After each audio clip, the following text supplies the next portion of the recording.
नमस्ते, प्रणाम। मैं जानी भोजपुरिया आप लोग के बीच में एक सॉन्ग लिखा हूँ।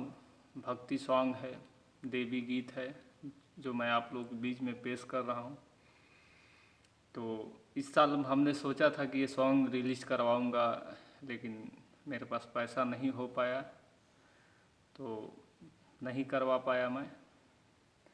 फिर भी आप लोग के बीच में रख रहा हूँ। इसका 4 लाइन आप लोग को अच्छा लगे तो प्लीज़ लाइक करिए, सब्सक्राइब करिए हमारे चैनल को।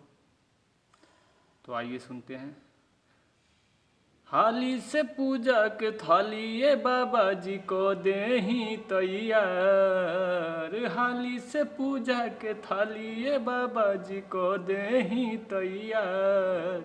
हमारी माई अवतारी हो के शेर पे सवार। हमारी मैया अवतारी हो के शेर पे सवार। हाली से पूजा के थाली ये बाबा जी को देही तैयार। हाली से पूजा के थाली ये बाबा जी को देही तैयार। हमारी माई अवतारी हो के शेर पे सवार। हमारी मैया अवतारी हो के शेर पे सवार।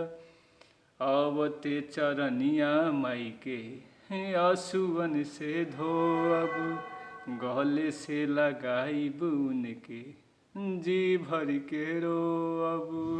जी भर के रोअब। आवते चरनिया माई के आंसुअन से धोअब। गले से लगाई बुन के जी भर के रोअब।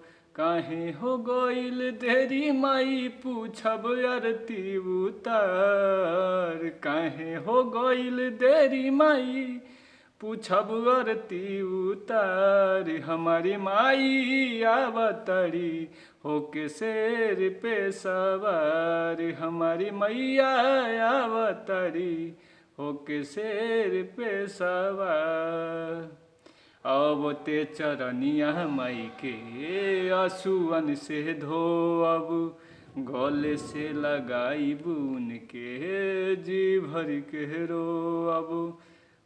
काहे हो गईल देरी माई पूछब आरती उतार। हमारी माई अवतारी हो के शेर पे सवार। हमारी मैया अवतारी हो के शेर पे सवार। तो दोस्तों, ये गाना अच्छा लगे तो प्लीज़ लाइक करिए, सब्सक्राइब करिए हमारे चैनल को और शेयर करिए। कमेंट करके बताइए कि गाना कैसा था। बोलिए जय माता दी, जय माँ शेरा वाली।